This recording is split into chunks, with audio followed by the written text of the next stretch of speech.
e aquilo que Deus fez. Então nós vamos estar orando, agradecer a Deus nessa manhã. Santo e eterno Deus, obrigado nesta manhã, obrigado por o Senhor ter reservado o domingo para nós, um domingo de paz, um domingo de bênção, Senhor Deus.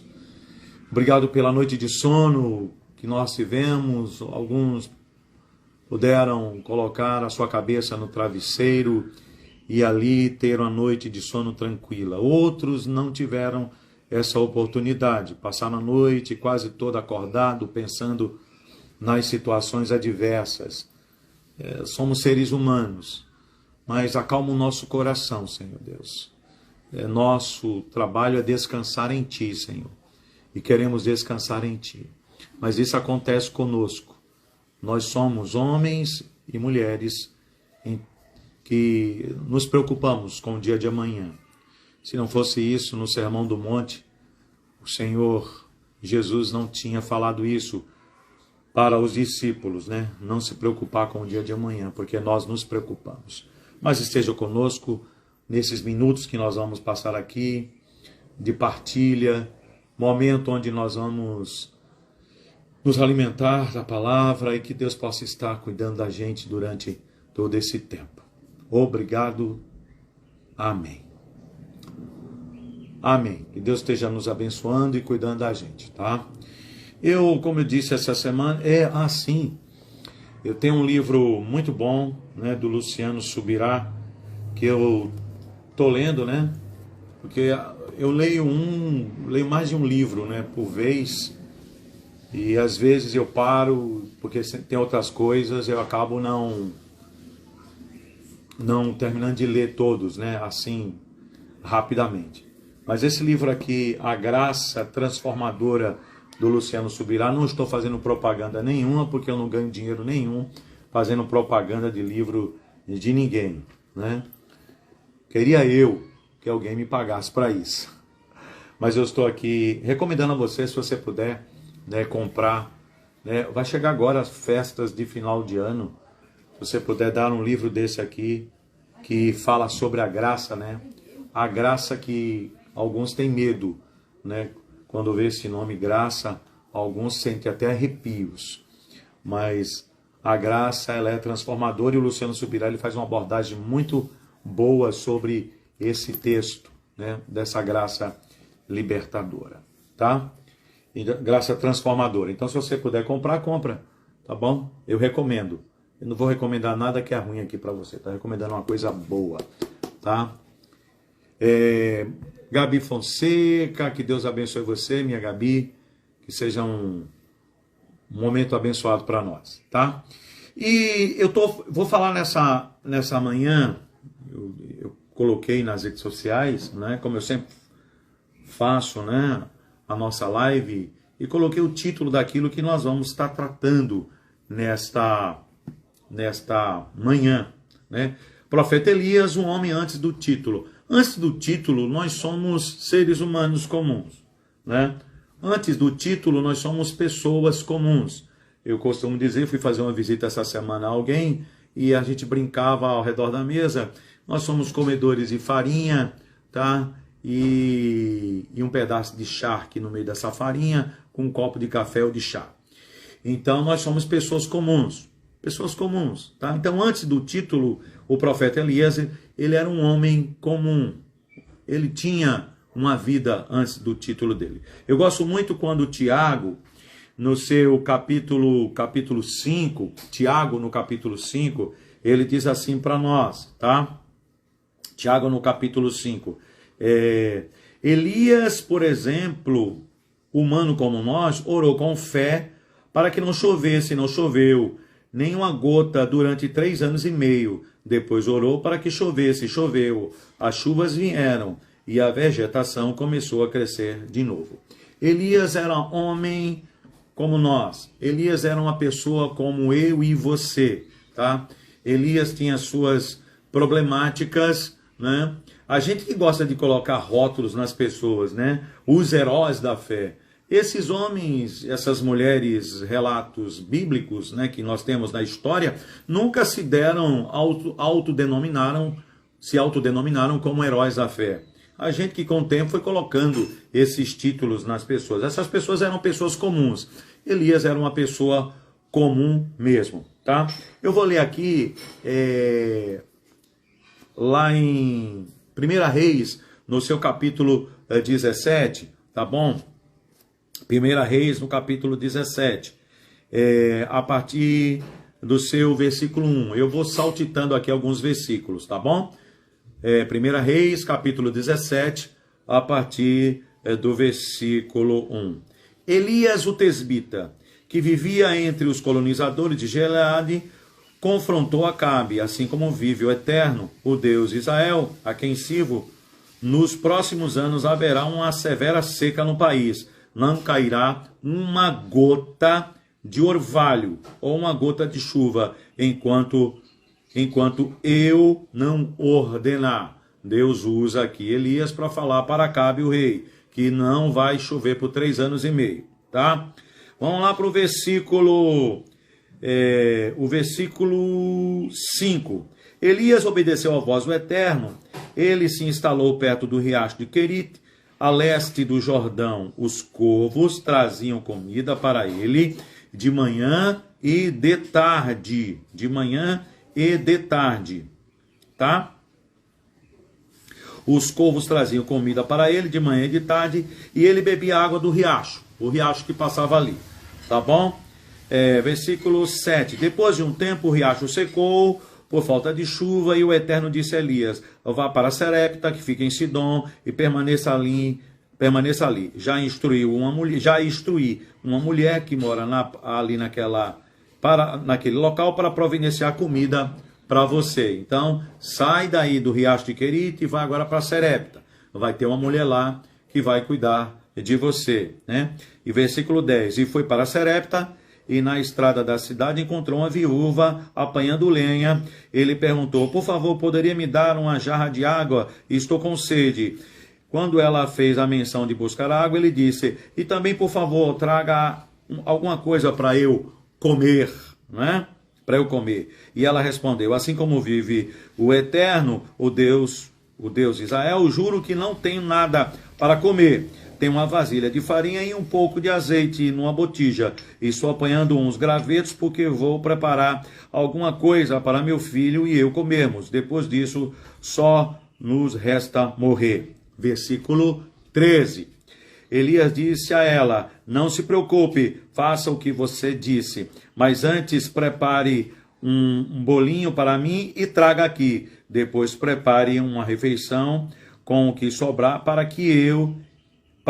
você e seu filho. O Eterno Deus de Israel diz: a vasilha de farinha não ficará vazia e a botija de azeite não se esgotará até que o Eterno mande chuva sobre a terra e ponha fim a esta seca.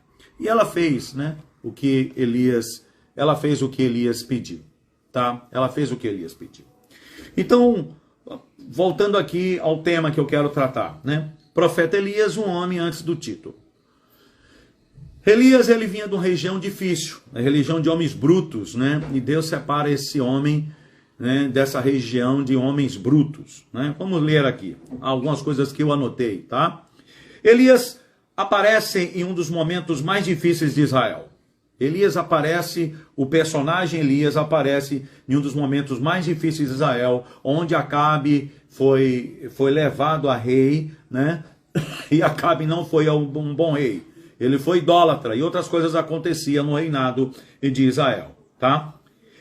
Elias, ele vem de uma região de homens rudes e de uma hora para outra ele está diante do rei. Ele vem de uma região de pessoas rudes e de pessoas difíceis, tá? Deus escolhe ele, Deus pega ele. Pô, Deus poderia muito bem pegar Elias num local mais rebuscado, né? Para tratar com os reis, né, para tratar com essas pessoas que moravam no palácio. Mas Deus pega ele desse lugar rude, porque para falar com o rei Acabe havia necessidade de ter alguém com essa expertise da ignorância.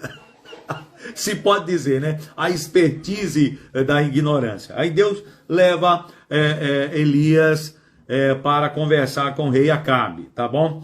Israel era um reinado de descrença. Como é impressionante, né? O reinado de Israel é de altos e baixos, altos e baixos. Acabe assumiu o reinado, né? Casou com uma mulher idólatra, que vinha de uma região idólatra, tá? Israel era um reinado de descrença, de assassinos, idolatria e de muita impiedade, tá? Muita injustiça. O reinado de Israel, ele estava resumido nisso, tá? Esse homem não tem nenhuma sofisticação. Elias não tinha nenhuma sofisticação. Elias não tinha nenhuma sofisticação, tá? Ele era rude, tá bom? E eu quero dizer para você, muitas vezes Deus usa essas ferramentas difíceis de trabalhar para o bem da nação que ele conduz. A gente poderia aqui estar dizendo, mas Deus, por que você não usou uma pessoa mais rebuscada, mais educada? Deus quis usar esse aqui para falar com Acabe, tá? Esse homem não tem nenhuma sofisticação, educação ou treinamento. Ele não teve nenhum treinamento, ele foi pego lá no meio daquele povo. O começo do texto diz que ele era tesbita, que vivia entre os colonizadores de Gileade. Ele vivia em guerra direto com esse povo aqui, tá bom? Os colonizadores, para defender a sua terra. E Deus pega ele e traz ele, tá? Para que ele anuncie algo especial ali para o povo de Israel, tá? E ele chega e anuncia, sem medo. Precisava de alguém sem medo, tá? O rebuscado aqui, o educado, poderia ter até medo, mas ó, da mesma maneira que Deus pega Moisés e trata Moisés por anos no Egito, e Moisés, ele é um cara rebuscado, tá?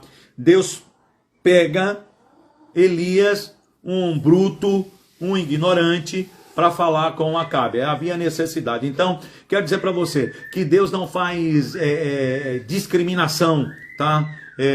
De cultura, né? De educação, para que essa pessoa seja veículo dele, o veículo da mensagem dele. Tá? Então você está aí, está dizendo assim, mas eu queria fazer uma faculdade de teologia, eu queria fazer isso para poder melhor lidar. Olha, deixe Deus pegar você e moldar você, porque no texto aqui a gente vai ver um Deus moldando Elias. Ele vai passar sim por um curso de teologia na mão de Deus, tá? Gosto como a epístola de Tiago que a gente leu, tá? Apresenta o profeta Elias. Ele apresenta Elias frágil e com os mesmos sentimentos que nós. Tiago diz que ele tinha os mesmos sentimentos que você tinha e que eu tinha, e que eu tenho, que você tem e que eu tenho. E Deus usa esse homem com esses mesmos sentimentos, com essas mesmas fragilidades, para fazer coisas tremendas e maravilhosas, tá bom? Gosto como a epístola de Tiago apresenta o profeta Elias frágil e com os mesmos sentimentos que nós, mas isso não impediu ele de fazer coisas extraordinárias. Então quero dizer para você que com as suas fragilidades, com as suas deficiências, você achando que não pode, Deus pode usar você com a sua deficiência, com as suas fragilidades, para fazer algo tremendo na vida de outras pessoas e na sua família também.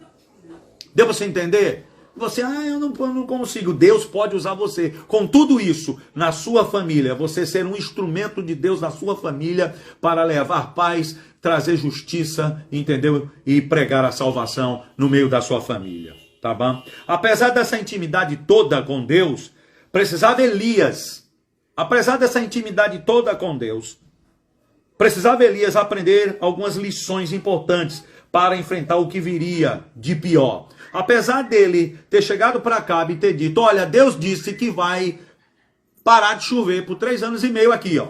Não vai chover não. Tá? Isso é intimidade, essa é intimidade. Mas apesar dessa intimidade toda com Deus que ele tinha, ele vai passar a aprender lições importantes para enfrentar o que viria mais na frente. Tá bom? O que viria mais na frente. Primeira dessas lições que ele vai aprender. Primeira dessas lições que o frágil Elias vai aprender, tá? O frágil Elias, o bronco Elias, o ignorante Elias, mas dependente de Deus, tinha intimidade com Deus, ele vai aprender. Veja qual é a primeira. Primeira lição: fuja dos aplausos, dos holofotes. Você não é estrela. Deus tira Elias do holofote, tá? Porque Elias se tornou uma pessoa conhecidíssima, e aquele que enfrentou Acabe e disse que ia parar de chover, Elias é uma pessoa conhecidíssima agora pelo poder que ele tinha, né, através de Deus, e exercia esse poder ali em Israel. Aí Deus vai lá, tira ele desses aplausos, desses holofotes. Você não é estrela. A primeira coisa que Deus ensina a Elias e também tem que ensinar a nós é nos tirar dos aplausos, dos holofotes, porque a gente não é estrela. O dono das coisas é o Senhor. Tem algumas pessoas que são pavões, né? Pavão religioso, entendeu? Pessoas que se acham os donos e detentores da verdade, né? Os pavões religiosos. E Deus muitas vezes pega essas pessoas, tira, tá, desse ambiente e diz assim: ei, você não é estrela, saia dos holofotes, saia dos aplausos. É o que Deus está dizendo para Elias: saia dos aplausos, saia dos holofotes. A primeira lição acontece lá no ribeiro do Querite. Ele tira Elias diante dessa situação dos holofotes, dos aplausos, e leva ele para o ribeiro, um lugar simples, um lugar totalmente simples, tá? Deus leva Elias para ele desacostumar dos holofotes, para sair desses aplausos. A gente precisa desacostumar desse negócio, né? Eu tinha um colega pastor que ele dizia o seguinte, que ele dizia o seguinte, que tem alguns que para subir no altar tem que tocar uma música, a música de Rock Balboa, né? E com fumaça e gelo, entendeu? Luzes de neon, porque está chegando o cara, está chegando aquele que vai fazer. Calma aí, Deus precisa levar a gente para alguns ribeiros. Tira do holofote e leva a gente para alguns ribeiros, para alguns rios, né? Deus leva Elias para ele desacostumar com os holofotes e da presença do público. Deus precisa tirar a gente, sequestrar a gente, para mostrar para nós: ei, quem faz as coisas sou eu, não é você! Não é você que faz as coisas, não é a sua oração que faz o morto levantar, é o poder de Deus que faz, tá?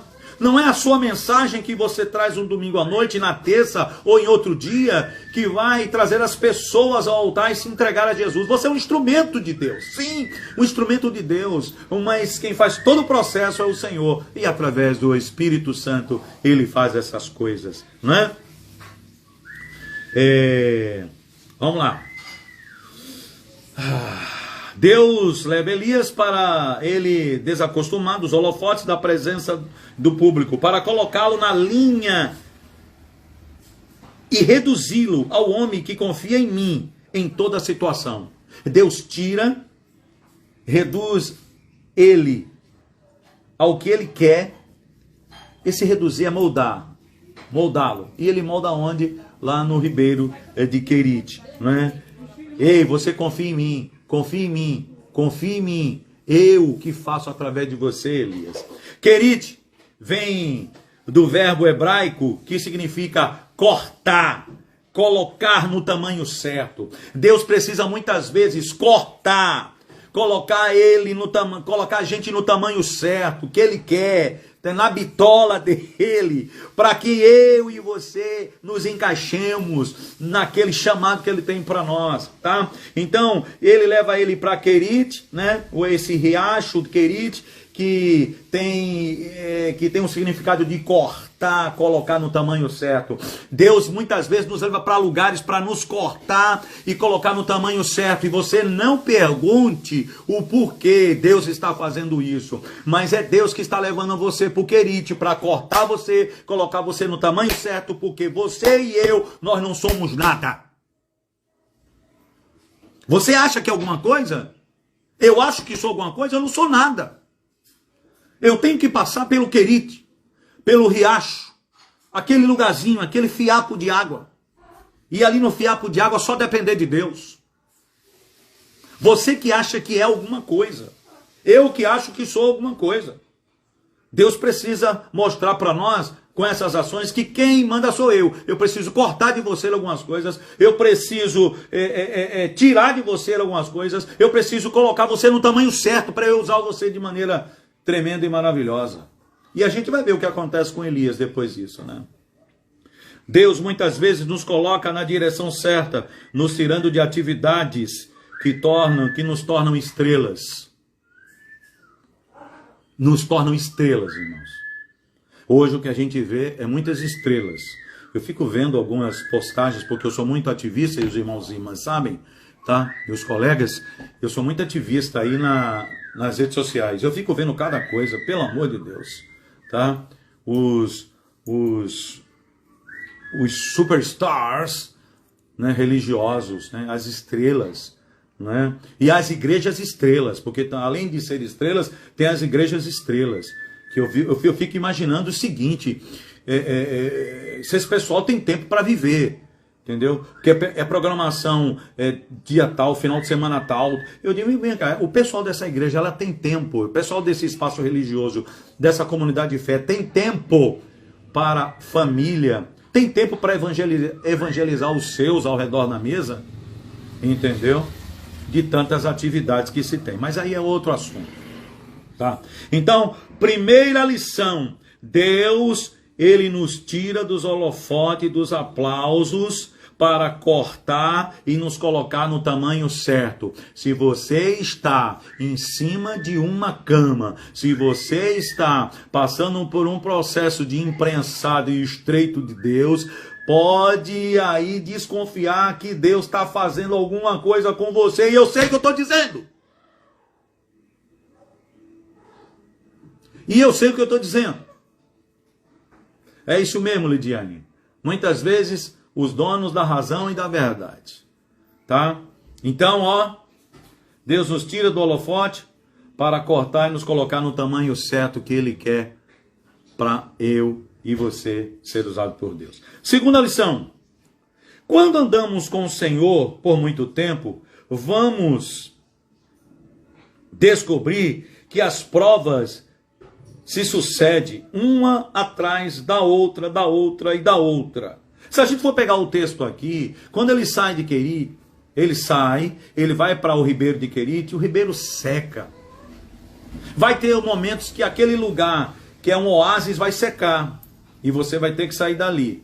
Ai, que prova. Aí Deus vai colocar você em outro lugar. E diz aqui o texto que Deus manda Elias lá para Serepta. Entendeu? Aí você diz, meu Deus, a coisa estava ruim, melhorou, ficou ruim, agora vai ficar ruim de novo. Eu vou repetir, quando andamos com o Senhor por muito tempo, vamos descobrir que as provas se sucedem uma atrás da outra, da outra, da outra, e da outra, e da outra, e da outra, e da outra. Quem anda com Deus passa por esses processos todos. Quem anda com Deus é amassado como a uva, entendeu? Até sair o suco perfeito da uva. Isso se chama tratamento especial de Deus. Para alguns é um simples sofrimento. Mas para quem entende o que Deus está fazendo, é simplesmente um tratamento especial que Deus está fazendo. Deus está realizando. Deus está, de maneira obstinada, investindo na sua vida. Para alguns é só um sofrimento. Para alguns é um Deus mau que está colocando sua mão pesada sobre ele, mas muitas vezes é o tratamento que Deus precisa fazer em nós. Foi isso que Deus fez com Elias, um tratamento especial, um tratamento especial. E se o tratamento especial for pisar a uva para tirar o melhor suco, o melhor sumo, então deixe ser pisado para ser uma boa uva, para você ser um bom vinho e um bom suco de uva. Isso não é simplesmente um sofrimento, é um tratamento especial de Deus para nós. Alguns nunca vão entender isso. Serepta vem de um verbo hebraico que significa fundir, refinar. Lembra lá que Querite era cortar e colocar no tamanho certo? Já Serepta, ele vem com o verbo hebraico fundir e refinar. Passamos por um processo de cortar, colocar no tamanho certo. Agora vamos passar pelo processo de ser fundidos e refinados. Fundidos e refinados pelo fogo. Fundidos e refinados pelo fogo. Que coisa, hein? Eita Deus! A temperatura vai aumentar. A temperatura vai aumentar. Ela vai aumentar tanto. Ela vai se multiplicar. Assim que termina uma prova, você diz, graças a Deus, terminou, não é assim? Graças a Deus, terminou. Essa semana aconteceu algo e eu ia no carro com a minha esposa fazer algo. A gente vinha do trabalho e eu ali confessava a ela, eu tinha mandado um WhatsApp para ela e aí a gente veio no carro e disse, tu recebeu o WhatsApp? Eu li lá.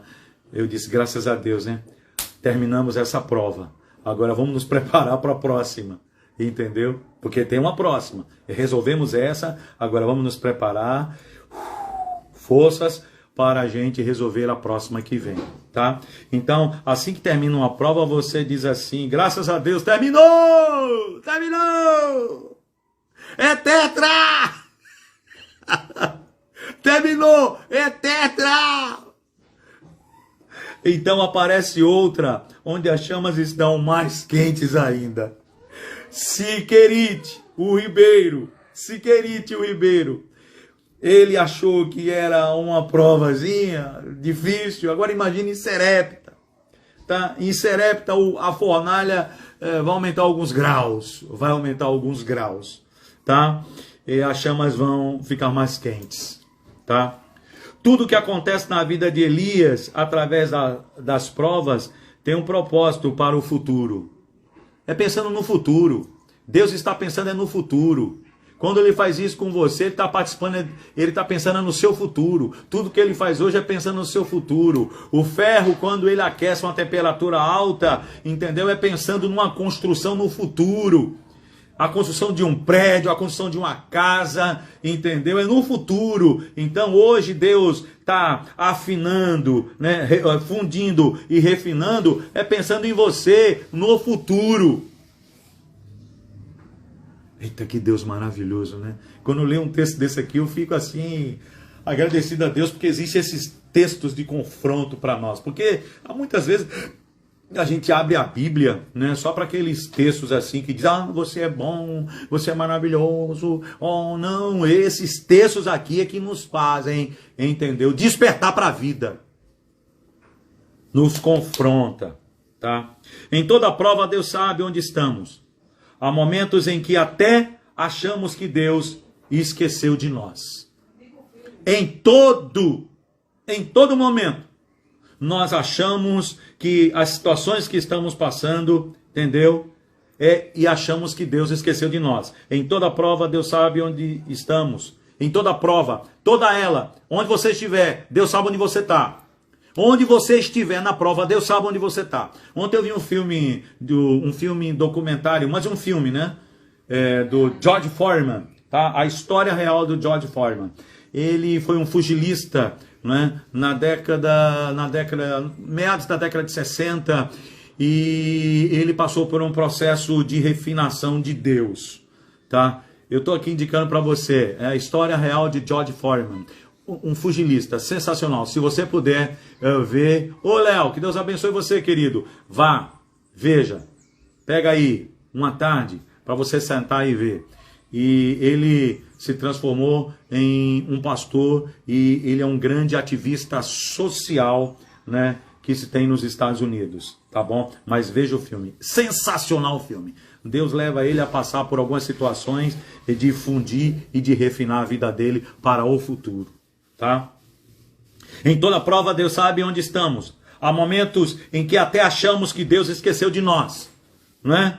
Digo a você, Ele não esqueceu de você. Ele não esqueceu de mim. Ele não esqueceu de nada que Ele está investindo na vida da gente. Deus sabe exatamente onde nós estamos. E eu gosto muito de Isaías 41:10, que diz assim, escuta aí, Isaías 41:10. Não temas, porque eu sou contigo. Não te assombres, porque eu sou o teu Deus. Eu te fortaleço, eu te ajudo, eu te sustento com a minha destra fiel. Então ele sabe onde você está. Ele te sustenta onde você está. Você não é esquecido de Deus. Ele sabe e sustenta você. Agora, tudo isso que você está passando é um momento de Deus estar fundindo e refinando você. São lições importantes na vida de Elias que serve para nós nos dias de hoje. Deus sabe onde Elias está. Deus sabe onde você está. Nesse momento, Deus não está em silêncio. Deus sabia que Elias estava na casa da viúva. Elias não estava escondido na casa da viúva. Deus sabia, foi Deus que mandou ele para lá. Em muitos lugares que nós estamos passando hoje, Deus sabe onde nós estamos, porque foi Deus que mandou a gente para lá. Foi Deus que mandou a gente para essa enfermaria. Foi Deus que mandou a gente para essa terra distante. Foi Deus que mandou você para esse lugar. Ele sabe onde você está. E nesse lugar que ele sabe onde você está e que ele enviou você, ele vai realizar coisas maravilhosas e tremendas. Agora fica aí, espere. Ele pode estar em silêncio, mas ele está com os olhos em você. Estar em silêncio não quer dizer que ele não está com o olho em você. Ele está com os olhos em você. Termina-se o final de 2023, já estamos a poucos dias de terminar. O que aconteceu em 2023? Você diz assim, não aconteceu nada daquilo que eu planejei. Deus ficou em silêncio o ano todo. Não, Deus não ficou em silêncio o ano todo, não. Deus está afinando e refinando você nesse processo todinho. 2024 vai chegar, as portas vão se abrir, como também vão permanecer fechadas, mas Deus vai estar ali, olhando você, no silêncio dele. Ele está olhando você. E o silêncio de Deus não quer dizer que ele esqueceu de você. O bom de tudo é saber que Deus sabe de coisas que, se a gente soubesse, ficaríamos desesperados ao ponto de não conseguir dormir. Tem coisas que Deus sabe sobre você e sobre mim. Se a gente soubesse, a gente ficava desesperado. Mas Deus é um Deus que permanece em silêncio, cuidando da gente, mesmo sabendo de coisas que traria desespero para nós. Ele cuida da gente.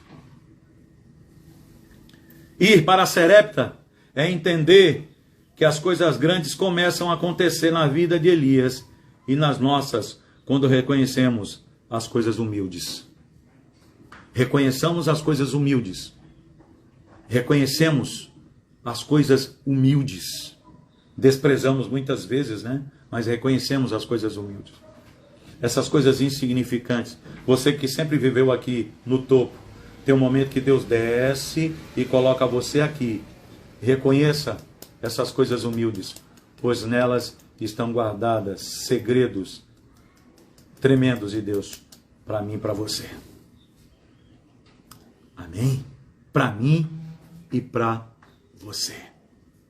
E para Serepta entender que as coisas grandes começam a acontecer na vida de Elias e em nossas, quando reconhecemos as coisas humildes.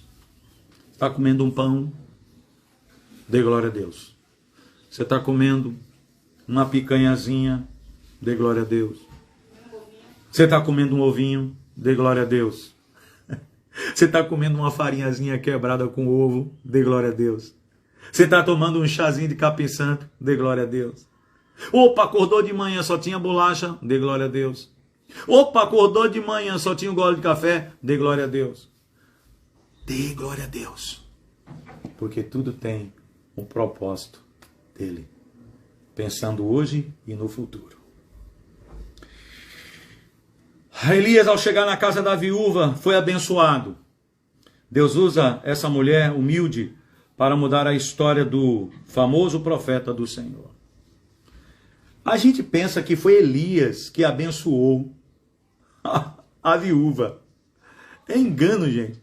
Elias foi abençoado pela viúva. As coisas humildes abençoaram as coisas pomposas. O famoso. A viúva foi sincera, disse, não, olha, só água tem, mas tem um restinho de farinha ali, que só dá para mim e para meu filho. Elias, se assim prestar atenção, ele diz assim, não, mas vai lá e faz e traz para mim. O que sobrar, você faz aí por você e seu filho. Elias estava se achando o cara. Elias estava se achando o cara, ainda não estava entendendo o processo. Aí acontece algo, Deus faz multiplicar a farinha e ali alimenta Elias, alimenta ela, e Deus traz abundância de alimento e de prosperidade alimentar na casa dela. Elias não foi ser abençoado, Elias não abençoou, Elias foi abençoado, e devemos reconhecer quando as coisas humildes vêm nos abençoar. Certa vez eu conversando com um pastor, e ele disse que não entendia o porquê um membro comum colocava a mão na cabeça de um sacerdote para orar. Ele não entendia isso. Para ele, quem tinha que fazer era o sacerdote na cabeça, entendeu? Do leigo. O leigo nunca poderia orar na cabeça dele. Que arrogância. A gente pega esse texto e a gente vê que a viúva abençoou Elias. Tem muitos arrogantes desses por aí, sem entender o processo. Precisa sair dos holofotes. Precisa sair desses lugares de aplausos para começar a ser afinado e refinado por Deus. Deu para entender? Deu para entender? Alguém que você é supervisor na sua empresa. Você é supervisor na sua empresa, coordenador. Presta atenção nos humildes da sala. Presta atenção nos humildes da empresa. Presta atenção no zelador. Presta atenção no porteiro. Presta atenção no vigilante. Presta atenção no repositor. Presta atenção nos humildes. Que esses têm coisas boas para nós. Para nos abençoar. Achamos que nós só temos, nós, por estar numa posição X, é que temos que abençoar. E não ser abençoado por alguém mais humilde. Não sei o que Deus tem reservado a você e a mim no futuro, mas o fogo da fornalha certamente inclui experiências de humilhação para nós. Para nós, para Deus não, mas para nós. Elas são uma parte necessária do plano de Deus para a vida da gente. É entender essas coisas. Então, lições importantes que fica de Elias. Elias, antes de ser profeta, ele era um homem sem título. E Deus precisava, no capítulo 17, levar Elias a passar por essa escola. Qual é a escola que você tem passado nesses dias? Tem uma escola que você tem passado nesses dias. Deus está tratando de coisas em você essa semana que passou e vai continuar tratando essa semana. Para a gente começar a entender os planos dele para nós. Tá? Então, Deus abençoe, o Deus da nossa salvação, o Deus que criou os céus e a terra, Ele continue derramando sobre nós as suas bênçãos maravilhosas, suas bênçãos incontáveis. E eu vou terminar esse texto, vou terminar essa manhã, não terminou ainda, lendo o que o Tiago fala sobre Elias. Elias, por exemplo, humano como nós, orou com fé para que não chovesse e não choveu.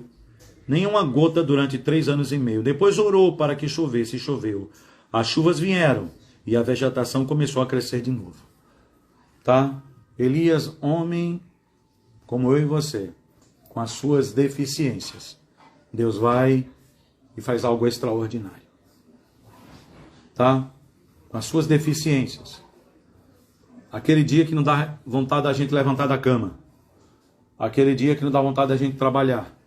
Aquele dia que dá vontade da gente só ficar sentado. Né? Não dá nem vontade de comer. Elias era um desses homens, como eu e você. E Deus assim usou ele. E que Deus continue usando você essa semana. Tem essas lições. Antes de você ser o que você é um homem e uma mulher como Elias, com as suas fragilidades. Amém? Vamos estar orando? Deus, eu quero nessa manhã te agradecer pela vida dos meus irmãos e irmãs que estão na live. Senhor Deus, que esse texto sirva para nós de uma lição importantíssima para toda esta semana. O texto de Elias, ele sirva para que eu entenda qual o propósito de Deus para mim. Lições importantes. Deus precisa levar a gente para alguns lugares para cortar e para colocar no tamanho certo. Deus precisa levar a gente para alguns lugares para nos afinar e nos refinar, para usar hoje e no futuro. Que o Senhor possa derramando bênçãos e bênçãos sobre a vida dos teus irmãos e irmãs. Levanta aquele e aquela que está no hospital. Traz a cura. Aquele que está desempregado, mostra a porta de emprego, Senhor Deus. Aquele que está com problema familiar, resolve esse problema familiar. Que as pessoas sejam humildes e entender, e parar e pedir perdão. E simplesmente uma palavra de perdão vai resolver o problema de um relacionamento conjugal. E agora nos despedimos. E que a graça do Senhor Jesus, o amor de Deus e a comunhão do Espírito Santo permaneça para sempre no meio de nós e entre nós. Amém. Deus abençoe vocês. Uma semana abençoadora, tá bom? Tchau.